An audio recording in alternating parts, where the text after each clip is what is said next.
बहुत सुंदर कथा है।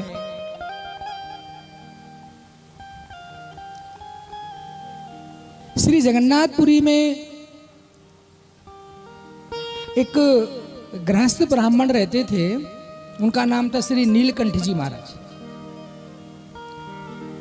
श्रीमद् भगवत गीता जो हमारे हिंदू सनातन धर्म का सिरमौर ग्रंथ है, श्रीमद् भगवत गीता के बिना हमारे धर्म की कल्पना नहीं कर सकते।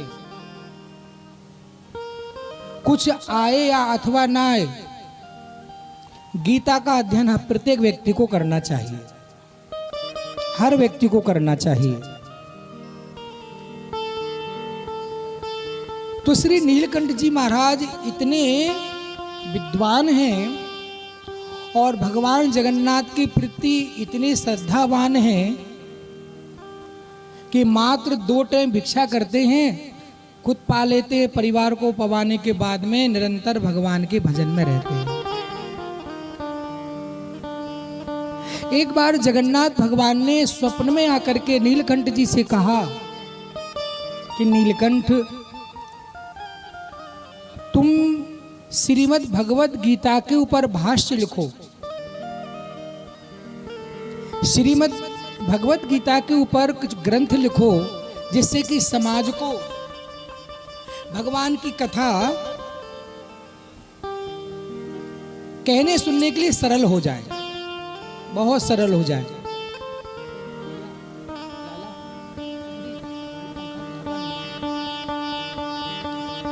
तो कि ठीक है प्रभु, तो ठीक है प्रभु, मैं आपकी आज्ञा मान करके गीता जी का एक भाष्य लिखता हूं। और आप लोगों को इस बात की जानकारी होना चाहिए कि हमारे ग्रंथों में जो सर्वोपरि ग्रंथ गीता जी हैं, उनकी सबसे पहली टीका नीलकंठ जी महाराज की ही मानी जाती है।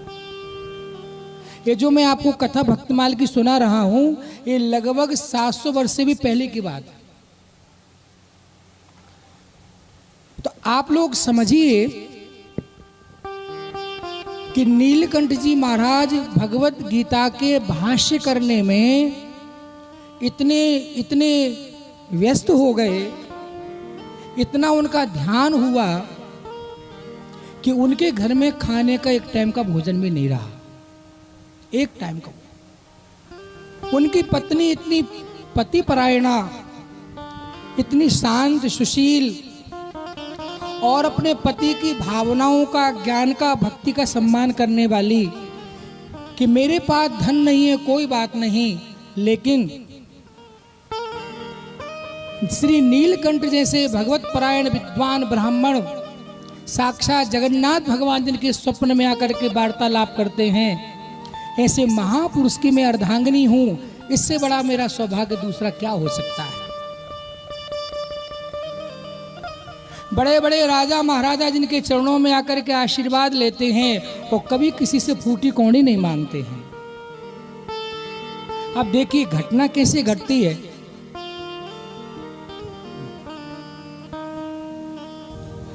जब घर में दीपक में जलाने का तेल खत्म हो गया, पहले लाइट तो थी नहीं, दीपक जला के काम होते थे, तो नीलकंठ जी ने कहा भाग्यवान दिया में तेल डाल दो। तो धीरे से उनकी पत्नी बोली कि नाथ, अब वो तेल नहीं है, इतने दिनों से मैं और मेरे बच्चों को बिना तेल की सब्जी उबाल के खिलाती थी कि कम से कम आपके लेखन कार्य में बाधा ना हो, इसलिए हमारे खाने के हिस्से का तेल भी दिया में डाल देते थे। गीता जी के भाष्य में कोई विघ्न ना आवे। तो अब देखो, बड़े ध्यान से सुनना। नीलकंठ जी महाराज को जिस समय ये बात सुनने में आई कि उनके घर में खाने के लिए एक बूंद तेल भी नहीं रह गया है, उस समय गीता जी में एक श्लोक है, उस श्लोक का अंतिम चरण है कि ठाकुर जी अर्जुन से कहते हैं कि हे अर्जुन, जो निरंतर मेरे आश्रित हैं, जो निरंतर तन और मन से मुझ में ही लगे रहते हैं और जो निरंतर मुझ में आश्रित होकर के मेरा ही भजन करते हैं, ऐसे भक्त परायण प्राणियों का योग और क्षेम का वहन मैं करता हूँ। योग क्षेमम वहां में हम, ऐसा भगवान ने गीता जी में कहा। अब योग का मतलब क्या होता है? योग के अनेक अर्थ होते हैं, लेकिन गीता जी में इस श्लोक में जिस योग का वर्णन किया गया है वो योग है मरने के बाद में जीव आत्मा का भगवान से मिलन। नाक कान बंद करने वाला, एक्सरसाइज करने वाला योग नहीं है ना।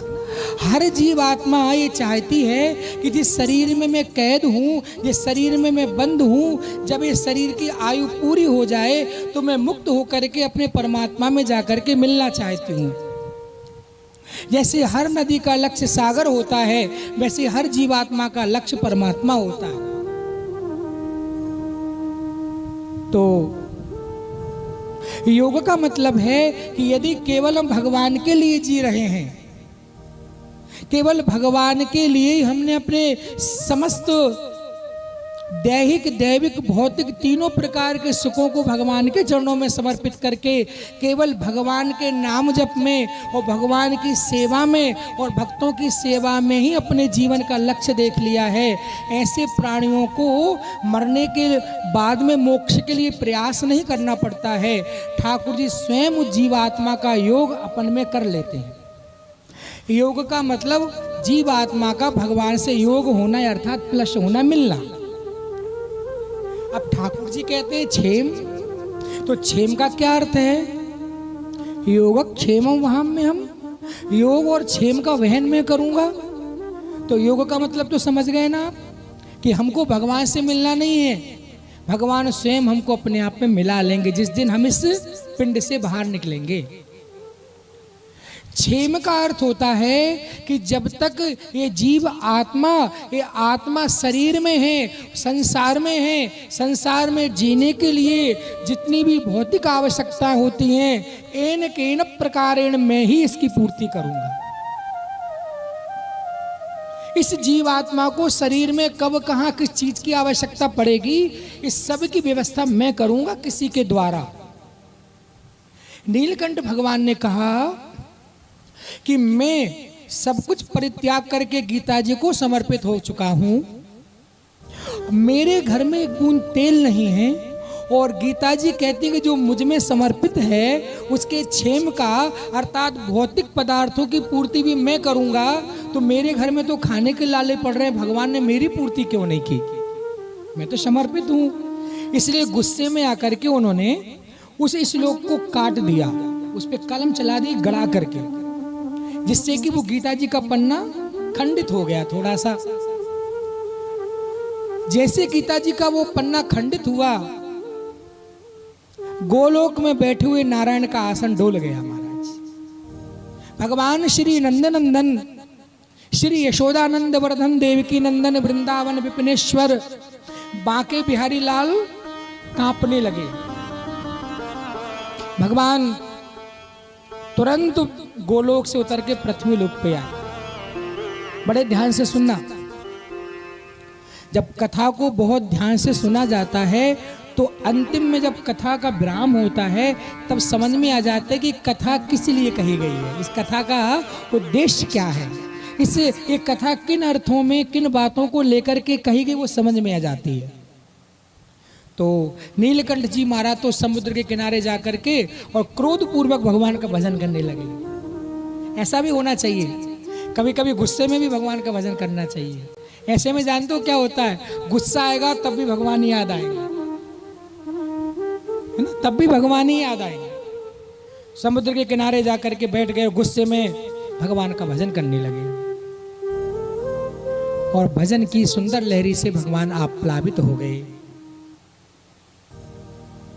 इतने में ठाकुर जी ने एक छोटे से बालक का रूप बनाया और एक टोकनी अपने सिर पर ली। टोकनी सिर पर लेकर के पंडित नीलकंठ जी की कुटिया पर पहुंच गए। आवाज लगाई, मैया मैया द्वार खोलो।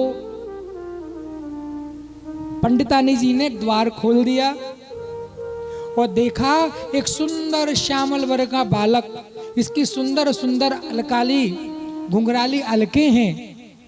वो बालक द्वार पर बहुत बड़ा बोझ लेकर के खड़ा हुआ है। इतना बोझ है, उसकी आयु और सामर्थ्य से ज्यादा बोझ उसके सिर पर है। तो कहा कि बेटा तुम कहाँ से आए हो? कि कहाँ से आया हूँ बाद में बताऊंगा, पंडित जी ने कुछ सामान भेजा है, इसको पहले आप संभाल लीजिए। तो बोझ को उतरवाया, नीचे रखा। इतने में ध्यान गया, जब उस बालक के मुखारबिंद को उस ब्राह्मणी ने देखा तो देखा कि बालक का ये दाहिने गाल पर जैसे कोई ब्लेड से खरोंच मार देना, ऐसा निशान बन रहा था और उसे हल्का हल्का खून आ रहा था, रक्त आ रहा था। वो देवी को रहा नहीं गया, तुरंत उस बालक को हृदय से लगाया, थोड़ा सा उपचार किया, हल्दी लगाई। कहा कि लाला, इन पंडित जी को तो मति बोरा गई है, बुढ़ापे में आकर के इनका दिमाग खराब हो गया है। एक तो तू इतना नन्हा सा कोमल बालक, ऊपर से इतना सारा बोझ जो एक बलवान व्यक्ति भी उठाने में जल्दी हिम्मत ना कर सके। और फिर तू लाला एक बात बता कि तेरे गाल पे खून कैसे आ रहा है? तो बोले कि मैया कुछ मत कहो, आज सुबह सुबह पंडित जी ने खरोंच मारी मुझे। आने दे, बताऊंगी उनको, आने दे, तू बैठ, मैं तेरा तो कुछ और कर देती हूँ। तो टोकनी उठा करके जैसे ही पीठ घुमा करके अंदर रखी, इतने में तो भगवान अंतर्धान हो गए। ब्राह्मणी को बड़ा क्रोध है आज, बहुत क्रोध। आज आएंगे तो उनका सारा ज्ञान भुला दूंगा। गीता जी का रट लगाए रहते हैं, गीता जी का पाठ करते हैं।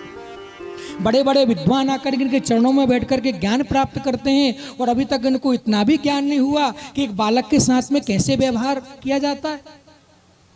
शाम के समय पंडित जी आए, तो रोज आते थे तो ब्राह्मणी अभिवादन करती थी, जल प्रस्तुत करती थी। आज बोली कुटिया के अंदर मत आना, आपके हृदय, आपका पाषाण का हृदय, आपके हृदय में लेश मात्र भी दया धर्म नहीं है।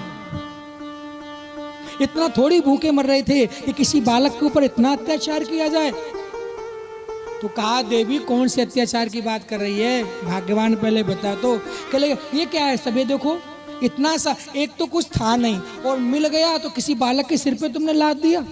अरे थोड़ा सा आप साथ में ले आते तो क्या हो जाता, बोझा आधा आधा बांट लेते। तो देवी क्या भेजा है मैंने, मुझे कुछ समझ में नहीं आ रही कि देखो। तो उस टोकनी को जब खोल के देखा तो उसमें इतना माल था कि पंडित जी पूरी दुनिया को भोजन करा देंगे। ऐसी ऐसी महंगी महंगी मणियां, माणिक्य, बहुत अलौकिक कुबेर के खजाने की अमूल्य रत्न उसमें भरे हुए थे। तब नीलकंठ महाराज देख करके ही अश्रुपात करने लग गए और सिर पकड़ के बैठ गए कि मेरे ठाकुर को मेरे लिए इतना कष्ट करना पड़ा। पत्नी रो करके बोली, ब्राह्मणी ने कहा प्रभु ये तो छोटी सी बात है, लेकिन आपको उस बालक को मारना नहीं चाहिए था, उस बालक को इस प्रकार से नहीं पीटना चाहिए था। देवी मैंने किसी को नहीं पीटा, आप झूठ बोलते हो, मैंने खुद देखा है, अपने हाथों से हल्दी लगाई मैंने उसके कपोल पर, बड़ा दुखी था वो। मैंने देखा उसके गाल पर जैसे किसी ने चाकू से वार किया हो। तब नीलकंठ जी महाराज को समझ कि मैंने भगवत गीता के ऊपर जो कलम से श्लोक को काटा था वो घाव गीता जी को नहीं लगा, वो घाव ठाकुर जी को जाकर के लगा। इस कथा का प्रमाण ये है कि श्रीमद् भगवत गीता में, श्री रामायण जी में, श्रीमद् भागवत जी में और श्रीमद् भक्तमाल में, शिव पुराण में जितने भी हमारे शास्त्र हैं उनमें और भगवान में कोई भी अंतर नहीं होता है। इसलिए तो व्यासपीठ पर रख कर के ठाकुर जी के जैसे पूजा की जाती है। एक व्यक्ति सामान्य होता है, लेकिन जब उसके कंठ में, उसके हृदय से, उसकी बुद्धि से पुराणों के श्लोक निकलते हैं तो हम उसको व्यास मान करके भगवान के जैसे पूजते हैं। क्यों पूजते हैं? शरीर तो सबका वैसा ही है जैसे कथावाचक का है, लेकिन चूंकि उस शरीर में पुराण भावित वो शरीर है, जब तक व्यास गद्दी पर बैठा हुआ है वो पुराण और परमात्मा के जैसे ही पूजनीय है। तो ये कथा हमको ये बताती है कि शास्त्र में और भगवान में कोई अंतर नहीं होता है।